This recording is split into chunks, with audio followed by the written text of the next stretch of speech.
Mii's have always been in a very interesting situation when it comes to merchandise. Normally, Nintendo never fails to merchandise the hell out of every character they create, but with Mii's, it's a little bit more complicated. How do you make merchandise of such interchangeable characters that are literally meant to represent the player? Well, in a lot of ways, you don't. Compared to most other popular Nintendo characters, Mii's have had a minuscule amount of merchandise. But however small that amount is, it's not none, so that's what we'll be discussing in today's video.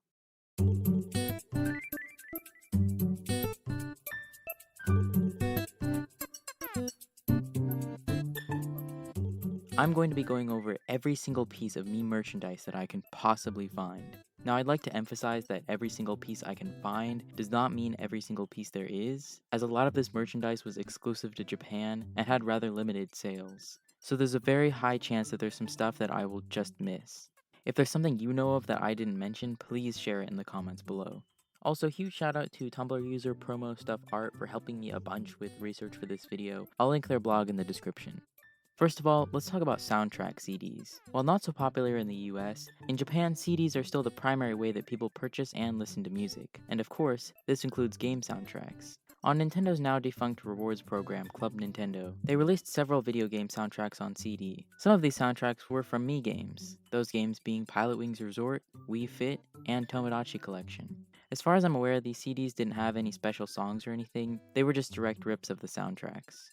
Another thing I'd like to give a brief mention to is Nintendo advertising, magazines, guidebooks, and generally any physical media that has Mii cameos. Now, if I were to list off every single time a Mii has appeared in a guidebook, magazine, or advertisement, I would be here all day. But I'll go ahead and give you a couple examples from my personal collection just so you get the idea of how these cameos would often manifest. In this Nintendo Power magazine, issue 210, December 2006, there's an article about the Mii channel describing what Mii's are and how the channel worked. In this Mario Premier Edition guidebook, there are lots of Mii snuck throughout, the two biggest examples being the pages talking about the unlockable Mii racers, and these panels on several pages, showcasing places where Mii heads would appear in-game while using Mii racers. Now, when it comes to the true Mii merchandise, the first thing that probably comes to mind for most are the Super Smash Bros. 4 amiibo figures. Sold individually or in a pack of all three, they were figurines of the default Mii fighters from Super Smash Bros. 4, Mii Brawler, Mii Gunner, and Mii Sword Fighter. It's amazing seeing these little guys brought to life as real 3D objects. However, this is a trait that will not reappear in any other Mii merchandise. For whatever reason, Mii Brawler seems to be the hardest to find and most expensive. However, to be fair, they're all pretty pricey. Not that every amiibo isn't expensive, but it's a real shame though, because I have always wanted to get my hands on these guys. I mean, they're so cool, they look awesome anywhere. On my desk, on top of my TV, on my shelf, in my jar. Most pieces of Mii merchandise tackle the issue of Mii's customizability by simply using their own Miis for the material. However, this isn't always the case.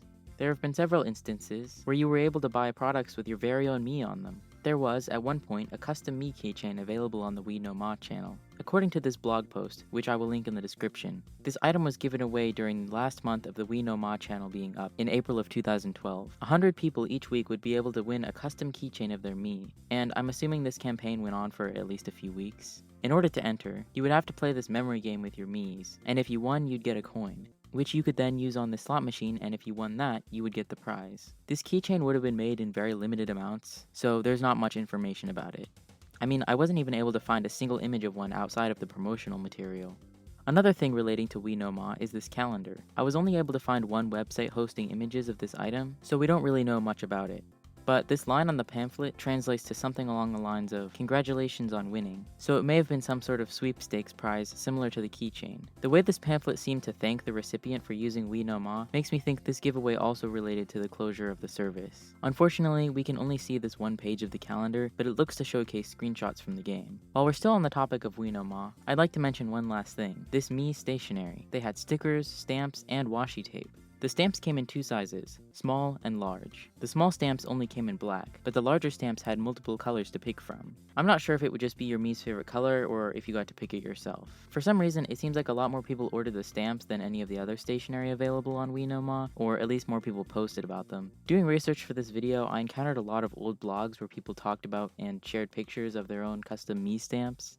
I really enjoy looking at old blogs and websites, so seeing all these people being so excited about their Miis was a real treat. Unfortunately, I wasn't able to find any good, clear images of the Mii washi tape. I was able to find this image, but it's pretty hard to make out. Shockingly, this isn't the only Mii stationery ever sold. But this next stuff isn't just Mii stationery, it's Tomodachi Life stationery.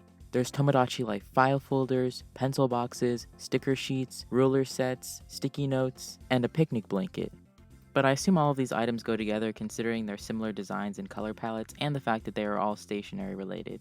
Well, except the picnic blanket, but it is designed similarly. These sticker sheets aren't specifically Tomodachi Life, but just stickers from a bunch of games that were out at the time, including Tomodachi Life. There's one from Play Nintendo and one from Famitsu. This 3DS Badge Arcade sticker book has stickers of the character Nikki from the Swap Note and Swap Doodle applications, who is a Mii. This sticker book was actually sold in the US at certain bookstores up until very recently.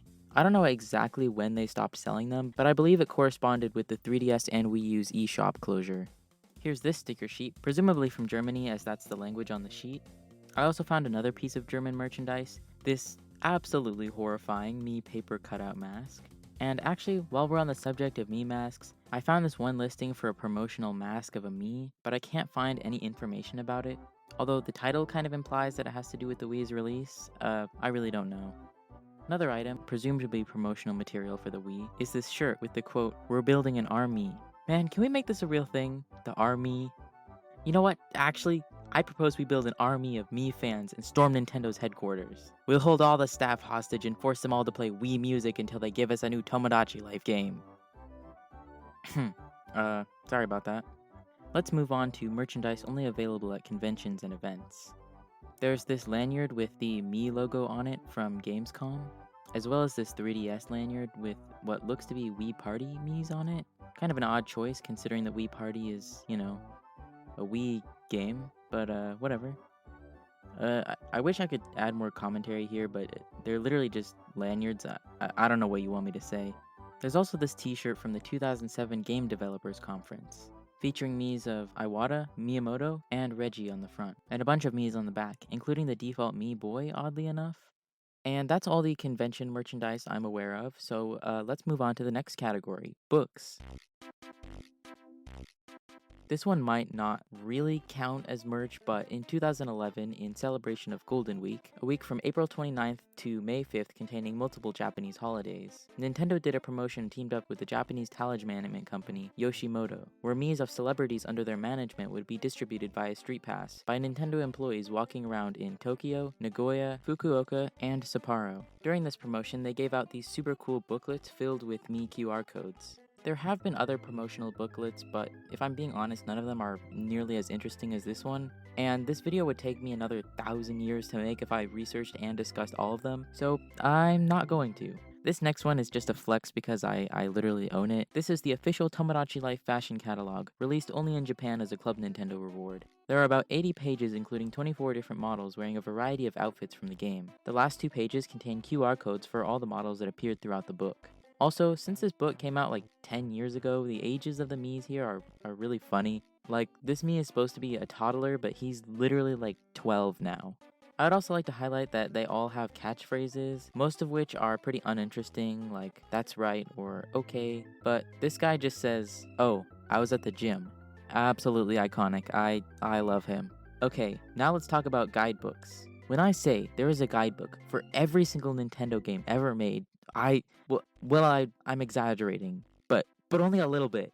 Again, if I were to go into detail on all of these, I'd be here all day. So here's a quick list of all the guidebooks I could find. Tomodachi Collection, Tomodachi Life, Miitopia, Pilot Rings Resort, and Wii Fit. And of course, to my knowledge, absolutely none of these books were released outside of Japan. For whatever reason, Tomodachi Life and Tomodachi Collection have like multiple guidebooks, not just one, or more like guidebook-ish things. Like, they're not all really guidebooks in the traditional sense, but they are books that I presume sort of guide, feature books, maybe? I don't know, just let me show you. First off, here's the Tomodachi Collection Funny and Similar Mii Making Book. I found a website perfectly explaining what this book is, so I'll read you a translation of their description. I will also link to the original article in the description.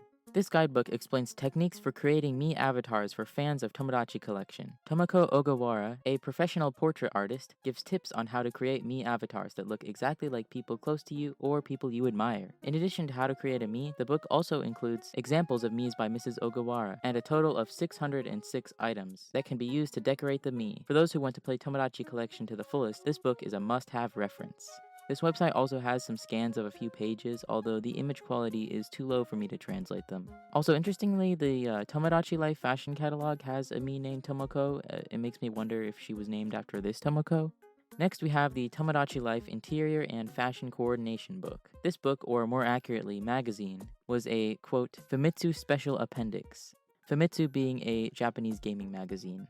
So I can only assume this was some sort of special issue or something like that. As seen on the table of contents, it included lists of all the items in the game. Here's another Famitsu issue, the Tomodachi Life Surprising Special Feature Book. And again, we have the table of contents for this one too. To me, this magazine looks like sort of an overview of a bunch of features and items from the game. Also, this one entry on the table of contents seems to say something like editorial staff Mii QR codes, which is super interesting. However, I was unfortunately not able to find pictures of any of these QR codes. Now, I believe this one is just another, same old Tomodachi Life guidebook. However, it has these absolutely adorable illustrations. We can only see a few from these screenshots, but they're just oozing with charm. Here's, and you're not gonna believe this, another Tomodachi Life guidebook. This is a total guess, but I feel like this one was probably targeting a younger female demographic. You know, the bright pink cover, the fact that all the Miis on the cover are female, including what appears to be Hatsune Miku, and a focus on romance and fashion, which of course manly men like me would never indulge in. We're ultra masculine alpha males who play real manly games like Animal Crossing. This one also claims to have QR codes, however, I feel like they might just be the same ones from the fashion catalog, considering that for the most part those are like all the Miis that appear on the cover. But again, I don't really know, that's just a guess. Okay, last guidebook, I swear. And this one I was able to find another description for. As always, link in the description. Quote, introducing the comprehensive guidebook for the Nintendo 3DS game Tomodachi Life. From the basics of the game to everything you can do on the island and various facilities, this book covers it all. Additionally, there's a special selection catalog featuring island specialties such as gourmet food, fashion, hats, interior items, treasures, and more. For those who struggle with Mii creation, there are Mii creation improvement techniques too. Plus, the special bonus includes a Mii directory with numerous QR codes for original Mii characters that you can use in the game. Get this book and enjoy Tomodachi Life to the fullest. And again, I don't have any pictures of these QR codes, I don't know what these Miis are. Okay, that's all the books, but there's one last item I've been saving till the very end of this video. This mysterious DS carrying case. This one really confused me, because if you know anything about Miis, you'll know that they hardly featured on the DS at all. I mean, the DS only had 5 games that featured Miis, like 3 of which were exclusive to Japan. So why have Miis on a DS accessory of all things? I was only able to find this one set of images from an eBay listing, and apparently whoever listed this item does not know how to hold a camera because these photographs were very blurry. I could make out the parts saying, "You are Nintendo" and "one focused," but because it's lighter, the text below it was completely indecipherable, and googling "You are Nintendo, one focused" did not bring anything up. So, that was it. Another piece of Mii history, lost to the waves of time. But wait, the eBay listing is still up and it's literally $11. I could just buy it. So what did I find? Well, first of all, the text I initially couldn't read says organization. Through all the research I've done, I still don't really know what this one-focused organization actually is. However, I do know that it has to do with Nintendo employees. I was able to find a few eBay listings for these employee journals from Nintendo of America with the same one-focused organization logo on them. But as far as what one-focused organization specifically is, I still don't know. I just know it's something within Nintendo of America. Also, I'm not really sure what the phrase "You are Nintendo" actually means, but one can infer that it probably has a very literal meaning, as in, you, the employee, are what makes Nintendo what it is, or something along those lines. I found one other listing for this same case, but interestingly, these cases have a sticker on them saying, "Unreleased, never put into production." So I guess these are like prototypes or something? Yeah, I have no idea. One thing that is definitely of note is that these carriers are not the same as mine. The blue circles have a white printed background, which is not present in the version that I have. The colors also appear slightly different, however that could just be the lighting. My theory is that these cases were made to be given away to employees and that these are the earlier versions of them. However, that's just a totally random guess, and in reality, I don't really know. Oh, also, I tried making this Mii into an actual Mii. I named her U because, like, you are Nintendo. Here's her QR code. And that is all the merchandise I could find. I hope you guys enjoyed this video, and again, huge thanks to promostuff-art for helping me research these items. Also, if you want more Mii content, then you can always subscribe. I know I don't have much on my channel right now, but I do plan on making lots more videos about Miis and Nintendo and just all sorts of cool stuff. Okay, that's all. Bye.